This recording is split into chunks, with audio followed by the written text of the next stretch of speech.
Hello students, welcome to our online classes.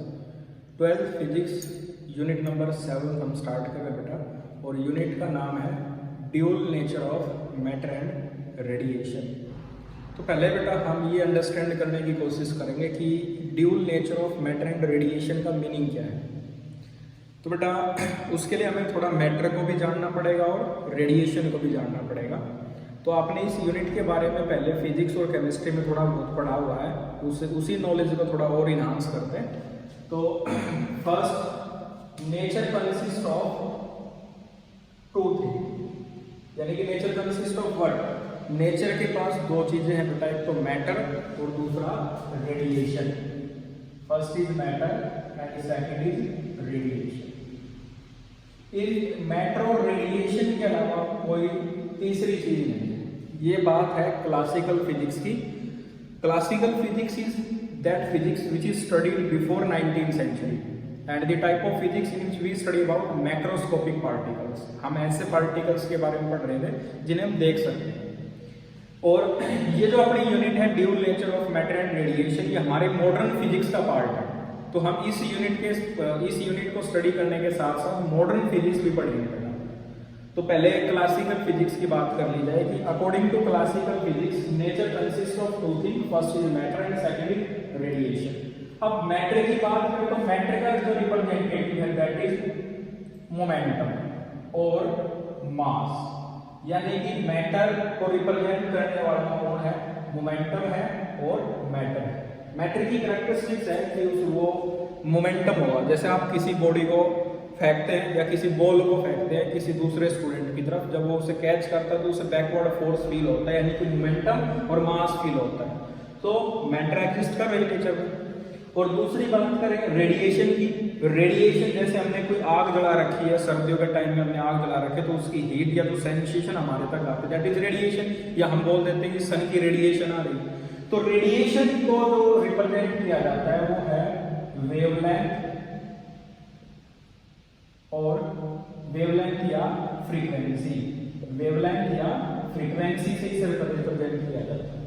तो पहले ऐसा मानते थे 19th सेंचुरी में कि मैटर जो है उनका बिहेवियर अलग है और रेडिएशन जो है इनका बिहेवियर पूरी तरह से अलग है।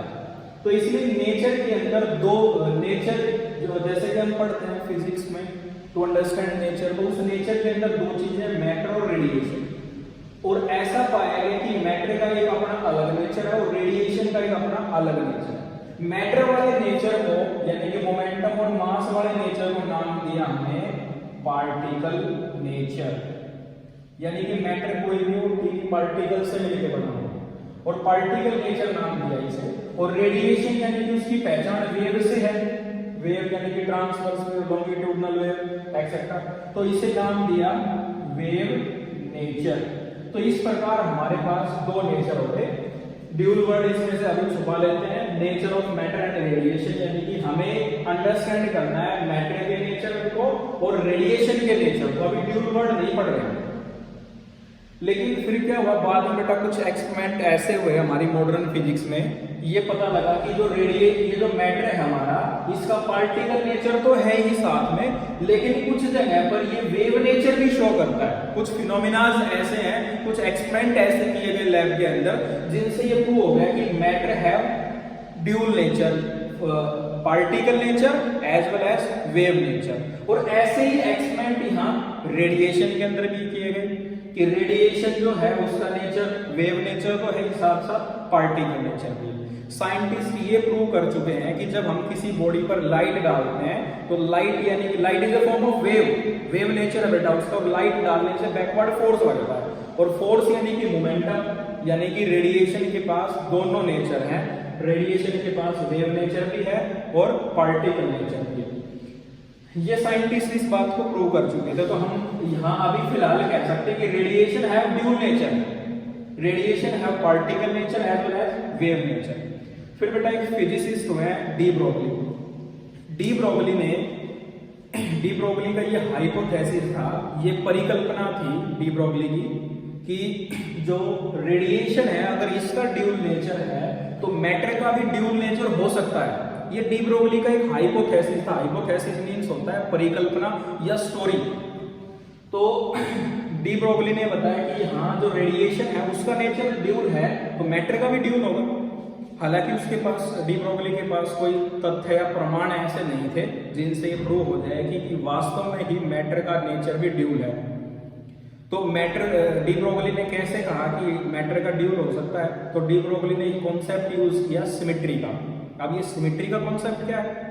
सिमेट्री को कहते हैं बेटा समानता। नेचर लव्स सिमेट्री, यानी कि प्रकृति बहुत न्यायप्रिय है। यानी कि बेटा अगर बात की जाए, अगर मैं किसी एक पॉइंट से स्टार्ट करके, ए पॉइंट से स्टार्ट करके घूमकर किसी बी सी डी पॉइंट पर जाता हूँ और सिर्फ उसी ट्रैक से वापस आ रहा हूँ, तो मैं उसी ओरिजिनल ए पॉइंट पर ही पहुंचूंगा। ये मेरे साथ नहीं, हम सब के साथ है। यानी कि नेचर हम सब के साथ एक जैसा बर्ताव करे, एक जैसा व्यवहार करे। ये बिहेवियर नेचर का सबके साथ एक जैसा है। तो लेकिन बेटा ये तथ्य, ये एविडेंस स्ट्रॉन्ग नहीं था, तो कुछ ने कहा कि हाँ, कुछ ने कहा कि सिमेट्री है, लेकिन कुछ ने उसका अपोज किया। कुछ ने कहा कहाँ सिमेट्री है, यानी कि पैसा किसी के पास ज्यादा है, किसी के पास कम है, कोई बहुत ज्यादा अमीर है, कोई बहुत ज्यादा गरीब है, किसी जगह बारिश हो रही है और किसी जगह धूप निकली, यानी कि सिमेट्री नहीं है। बहुत से लोगों ने इसका अपोज किया। लेकिन बेटा डी ब्रोगली का जो हाइपोथेसिस था, तो ये इसके स्ट्रॉन्ग एविडेंस ना होने की वजह से इसे हमने यूज नहीं किया। फिर डेविसन और जर्मर, दो फिजिसिस्ट हुए हैं डी ब्रोगली के बाद। डी ब्रोगली का बेटा जैसा कि आप जानते हैं, डी ब्रोगली का जो हाइपोथेसिस था वो एक परिकल्पना थी।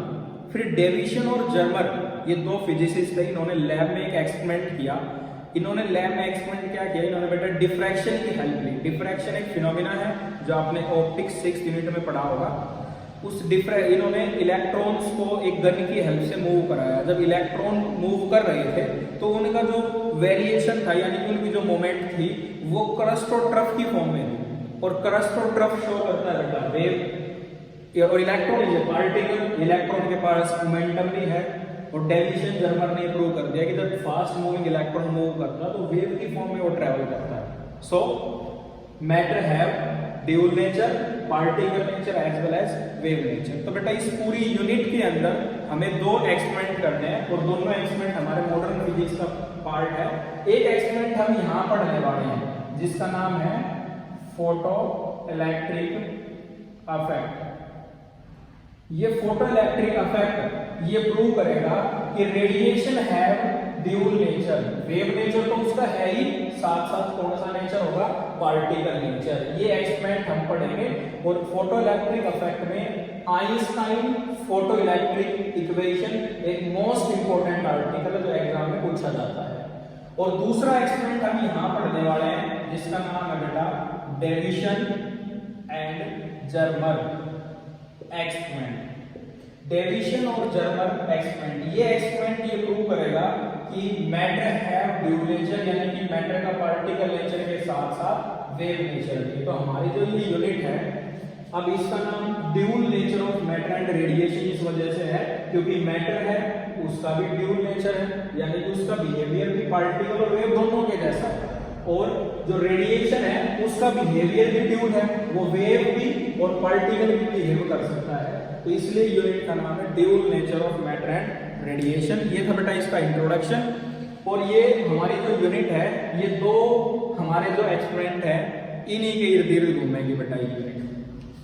तो बेटा वो फोटो इलेक्ट्रिक अफेक्ट हम स्टार्ट करेंगे हमारे नेक्स्ट वीडियो में बेटा। तो मिलते हैं बेटा नेक्स्ट वीडियो में फोटो इलेक्ट्रिक अफेक्ट के साथ। Thank you.